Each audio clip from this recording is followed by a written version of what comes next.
You're listening to Audiology. Support our work on Patreon and be sure to submit your requests for topics in the comments below.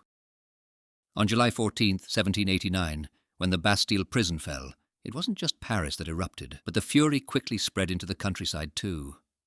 Noble families faced attack, and many of their grand homes were set ablaze. Even abbeys and castles weren't spared.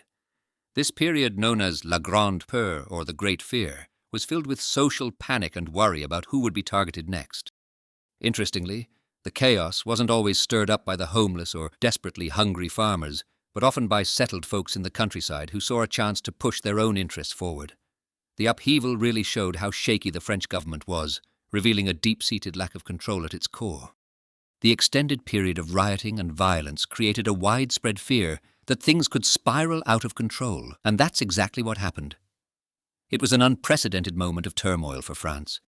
By the end of July 1789, as reports of the peasant uprising kept flooding into Paris from all corners of the country, the Assembly felt compelled to act. They decided to change the country's social structure in hopes of calming the angry peasants and nudging them toward peace. After hours of discussion into the early morning of August 5th, the Assembly took radical steps. They abolished the feudal system and got rid of a slew of old rights and privileges that had benefited the clergy and the nobility. This significant move, known as the August Decrees, was finalized a week later. In the late summer of 1789, specifically from the 4th to the 11th of August, the French National Constituent Assembly made a historic move by passing a series of reforms known as the August Decrees, which played a critical role in reshaping France during the French Revolution. These reforms, numbering 19 in total, aimed primarily at dismantling the feudal system, stripping the nobility of their privileges, and doing away with lordly rights. The spark for these reforms was lit on August 4th, when the Duc d'Aiguillon, addressing the Club Breton, called for the end of feudal rights and personal servitude. That very evening, the Viscount de Noailles stepped up with a proposal to eliminate noble privileges as a way to bring peace back to the French provinces.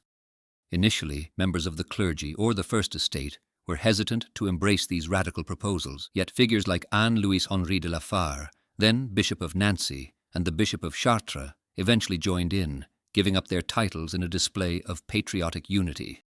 Alongside them, notable figures like the Vicomte de Beauharnais and Jean-Baptiste Joseph de Lubersac contributed to proposals that targeted lordly jurisdictions, mandatory services to a lord, game laws, and certain church privileges. Here's a breakdown of some key articles from the August Decrees. Article 1 abolished the feudal system entirely, declaring all feudal dues connected to serfdom as void without compensation, while allowing for the redemption of other dues. Article 2 ended the nobility's exclusive rights to keep pigeons and dovecotes, with specific periods during which pigeons could be considered prey on anyone's property. Article 3 removed the exclusive rights to maintain unenclosed warrens, permitting all landowners to hunt game on their land within the bounds of public safety.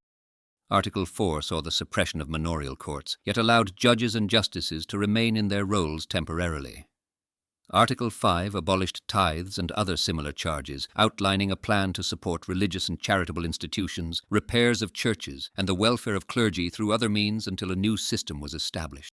Articles 6 through 8 focused on financial reforms, from banning the future creation of irredeemable dues, abolishing the sale of judicial and municipal offices, to effectively cancelling the fees for parish priests and curates once their base income was increased.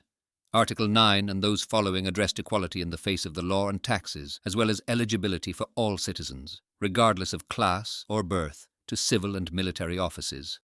Later articles touched on various other reforms designed to standardize and modernize France's legal, financial, and social systems, including ending certain fiscal privileges to the Roman court and specifying a uniform cap on clergy income. In recognition of these momentous changes, the decrees commemorated these actions through a medal, proclaimed King Louis XVI as the restorer of French liberty, and ensured that a Te Deum was to be sung in his honor. The closing decree pledged swift action on implementing laws to enforce these vast reforms, marking a significant turning point in the French Revolution and laying the groundwork for a transformed France. The August Decrees were introduced with the goal of calming the people and steering them towards civility. However, these decrees kept changing over the next 2 years. King Louis XVI conveyed mixed feelings in a letter. He praised the noble and generous actions of the first 2 orders of the state for their sacrifices aimed at general reconciliation, the nation, and the king. but he also expressed reluctance to applaud these sacrifices fully. He stated, "I will never consent to stripping my clergy and nobility of their possessions. I will never approve decrees that strip them, because then, one day, the French people might blame me for either injustice or weakness." Louis XVI's main concern wasn't the loss of status for the French nobility and clergy, but rather how they would be compensated for their losses. Meanwhile, the August decrees set the stage for the creation of the Declaration of the Rights of Man and of the Citizen.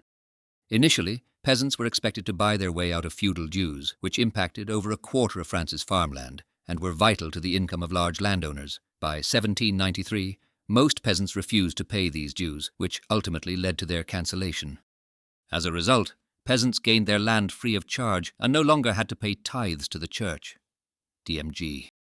Sutherland has delved into the impact of these changes on both peasants and landlords.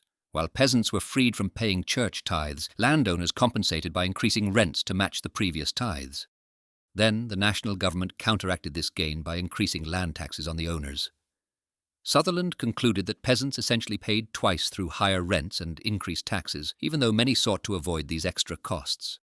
However, in the long term, these financial pressures were somewhat balanced by significant advances in productivity, ultimately benefiting everyone involved.